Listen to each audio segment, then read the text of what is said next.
Namaste. Welcome everyone. Blessings to you all.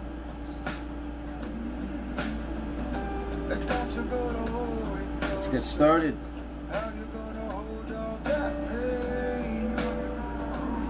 Who gave us this crazy idea that we should know how to live? Does a tree know how to grow? Does a cloud know how to rain? Does the wind know how to blow? Does a road know that it is going somewhere? Please don't know how to live. Let life be its own spontaneous unfolding, and let joy flood your being. Amen. Yeah, who gave us this crazy idea that we have to know how to live? We all look at each other like the person next to us is doing better than us, but yet I bet if we all went into each other's minds, we would realize that we're all the same. We're all looking around, trying to figure out what's right, what's wrong, not really knowing. No one was really given a book on how to exist, how to be. It's something that we must all kind of figure out on our own, like riding a bike. Hey Bailey, hey Bridget. I'm having a great day. I hope you are too. Okay, so I'll be using my Archangel Michael deck today. I haven't used this deck in a long time, but I figured I'd start switching up the deck so it's not the same cards over and over again. If you guys have anything you want to add to the reading, if you want to tell me where you're from so I get an idea of who's in here. This is a collective reading, but if I see a comment or a prayer or anything that resonates, I will add the energy into the reading. I'm sure it will help whoever's in here. So that's why I do these readings, so that we can all collectively grow. Archangel Michael. The archangels are elemental spiritual force that we can all call upon, whether you're Christian or not. Just like the Indians, the Hindus have their Ganesha and their Shiva and their Kali, Christians have their archangels, and each archangel has I guess a job or a certain niche. New Zealand. My husband having surgery today. Please pray for him. I will pray for your husband. May his surgery go well, and may everything that he needs to receive from the surgery also come upon him. Be gentle with yourself. And this feels like it's for you, Shantrina, for everyone, but mostly for you because of your comment about your husband having surgery. Be gentle on yourself, especially your husband. Be gentle with your husband. Be very patient with him.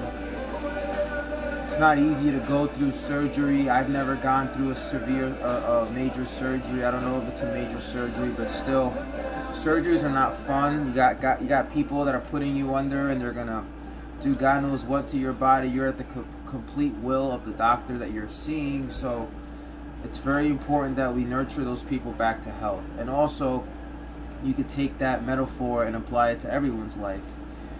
We're constantly being bombarded in life by people's opinions, the news, or what was expected of us, what we shouldn't be doing, what we should be doing, and it can be a lot.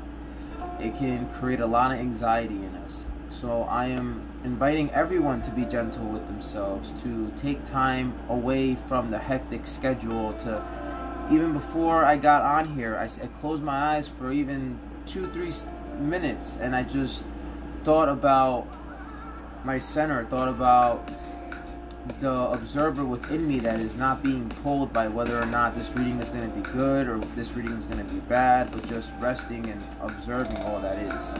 So if you can rest back into that awareness, that stillness within you. Hold on. Sorry, AC is a little loud. If you can rest in that stillness within you, then it's a lot easier for you to go out into the world and get bombarded by whatever the world has to offer you. It's a lot easier for you to adapt when you are gentle with yourself than if you are your worst critic. You're always condescending yourself. You're always telling yourself you should have done this or you could have done that. This just drains your energy, and it is not self-love. It is not self-respect. You are not trusting yourself. Trust that what you are doing right now is what you need to do, and all will work out in your favor. What's up, Gabe? Okay, go for it, buddy. Sorry, my son needs to grab his tablet. My little musician, he's all about the music, composing music on his tablet, and he's only 7, I'm sorry. Second card, forgive yourself. You've done nothing wrong. Forgive yourself. This is huge for me.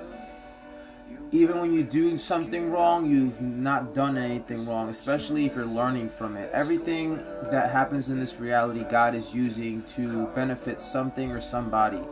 Even the disasters, even death itself is recycling the body and nourishing the world, the soil, whatever it is.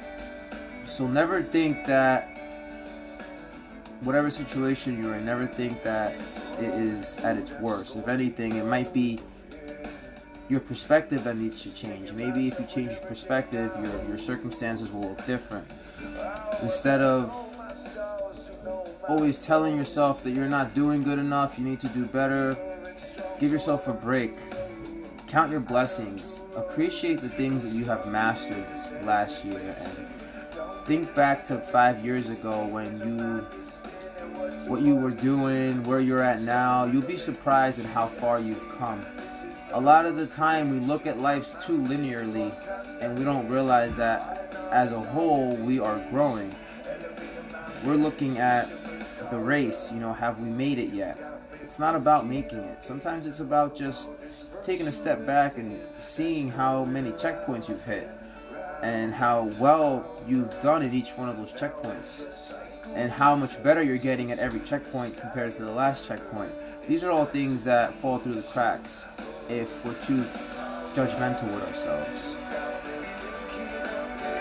Okay.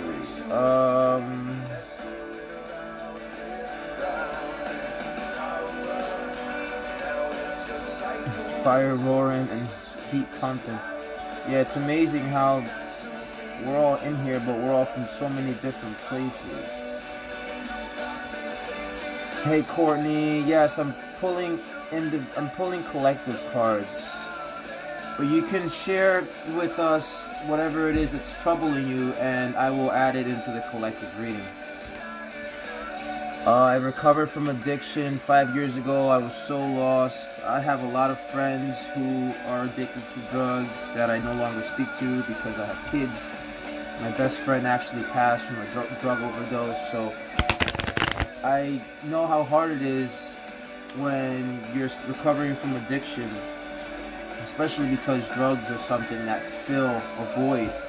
I'm speaking from experience because I dabbled in drugs too when I was younger. I still smoke weed here and there, but the heavier drugs, or even weed at that, it's a band-aid that's trying to heal a wound. But the problem is the wound won't heal that way. It might feel better temporarily, but in order for us to not need substances, we need to get to a place that is so fulfilled within that we don't need anything to top off. We don't need anything to make our moment better. We're just grateful and blessed with the moment we have. So addiction is definitely a demon that I believe is a very powerful demon to work with, because it can really accelerate your awakening. It's one of those demons that cuts all the BS and makes you realize that it's either I do something to make myself feel better, or I learn to be okay with what I have. And that is one of the most difficult transitions to do as an enlightened being, from an egoic being to an enlightened being, to not need our desires to be met, whether it's drugs, whether it's sex, whether it's even material items. We're all addicted to something at the end of the day.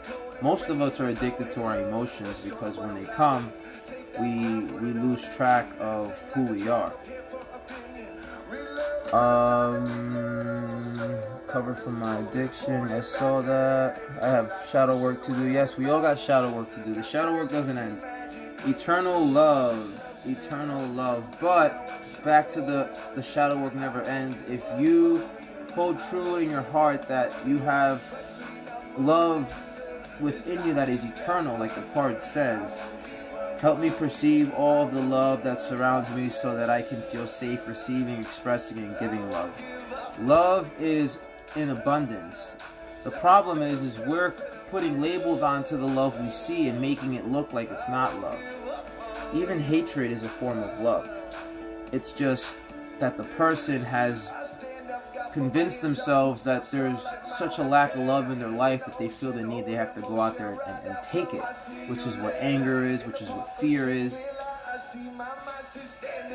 But like I was saying before, if we change our perspective, if we realize that love is creation, that love is God, that God is love, that we are love, that we are pure loving awareness, that the presence that is giving this body life right now is giving it life through love, that when we have sex with a significant other and we have a baby, we're creating the baby through love, that when we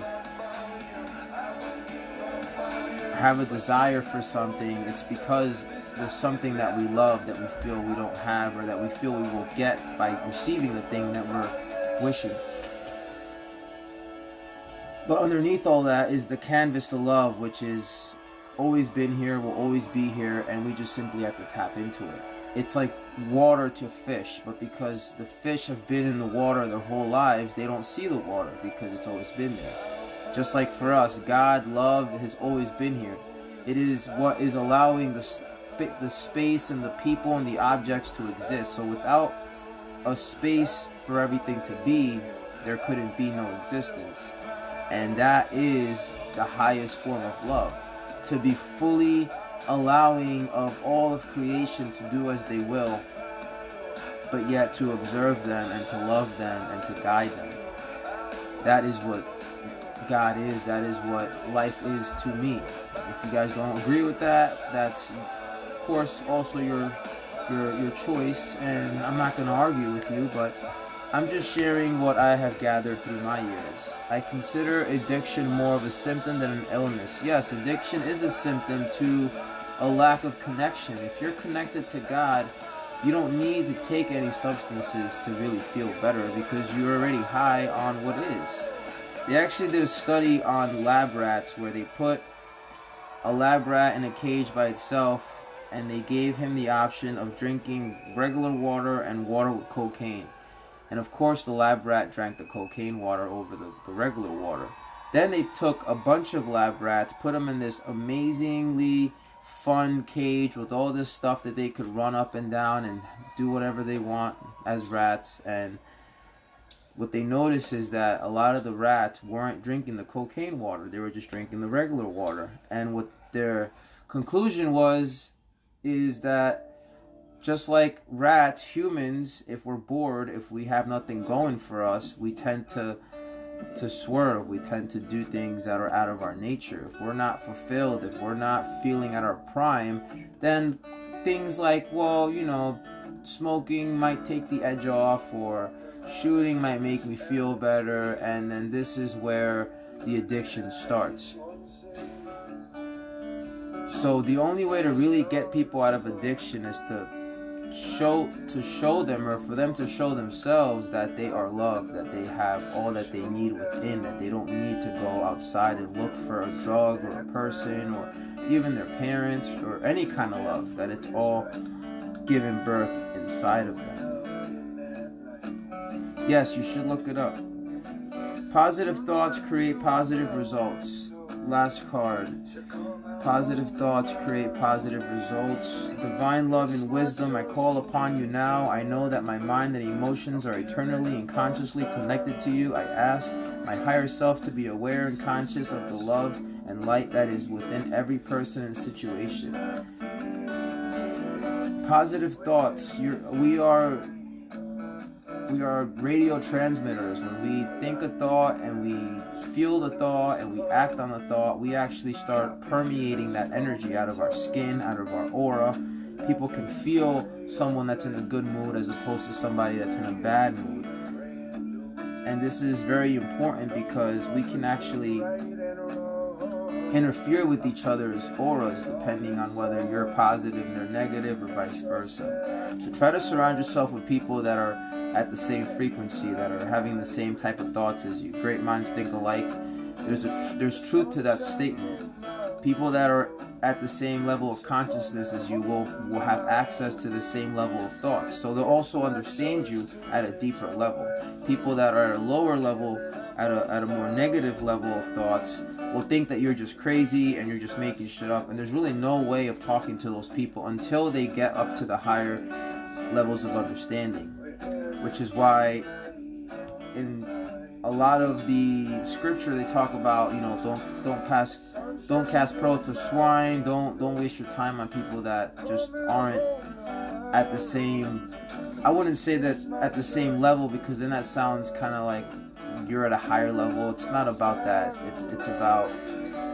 It's just look at it like a different language. They're speaking Chinese, you're speaking English, and there's really no judgment behind it, because even the people that are asleep are benefiting the whole. Those are the people that are showing us the difference in the scale of being asleep versus being awake. So we need those people. You can't know what love is if you didn't know what hate was first. Just like you don't know what strength is if you haven't felt weak. So we need both sides of the coin on every subject in order for us to understand what it is to have it. We must know what it is to not have it. Which is why God created this world, because God wanted to experience itself at its full power. And the only way to do that is to take its power away from itself and then climb the ladder and then see that, oh my God, I am all-knowing, all-powerful. And this is where we come in, because we are the ones making the journey for that higher being. All right, I think that's it. If you guys have anything you want to share, please feel free to do so. Thank you all for joining, and all the regulars and all the people that share this out and like and comment. I appreciate it. Doing my best to stay consistent so that I continue to share whatever it is that's on my mind every day for you guys, and hopefully you guys will grow as I am growing. So if there's no statements. Hey Lucy just joined, so I'll do one more just because Lucy's here. Sense of humor. Perfect. Sense of humor. Don't ever think that things have to be exactly the way you say they are. See how before this card I said that was my last card? Well, this is my last card. And who knows, maybe after this card there'll be another card. I used to believe that being serious and telling people the truth and being to the book was important, but now I'm seeing that it's more about just letting loose and having a good time and making jokes about things, not taking things so seriously, because you never know what kind of day the person that you're with is having. Maybe by you making a fool out of yourself, they might laugh, you might lighten their mood. And it feels great when you don't take yourself so seriously. I know I've always suffered from feeling like people are going to think of me a certain way if I look a certain way. But now, as I get older, I'm letting that go. I'm allowing myself to just be me. And if people don't like me, well, then that's their problem, right? Because it's better to be myself and not have friends than to have friends and not be myself, because then I'm living for other people. I'm not living for myself. So now I'm choosing to just be myself, do card readings even if people don't understand it, do my post, whatever it is that makes me happy for a reason. And the same should be for you. don't wonder why nobody else likes the stuff you like. Just do the stuff you like, and the more you do it, you'll probably get answers as to why you like those things so much. Maybe something else will open up, and that's how you will grow. But you can't grow if you're listening to everybody else and doing what they tell you to do. You know, opinions are great, but up to a certain point. We have to also learn to live our own life. So, Lucy, that was for you, first timer. If you would like, I've been promoting free readings for my first timers. I just haven't been doing good at getting to them. I have a couple people from a couple lives that I didn't do. So just message me on Divine Wisdom or Jose Rios if you're still in here, and I will give you a quick personal reading. All right. Much love, guys. Till next time. Peace. Namaste.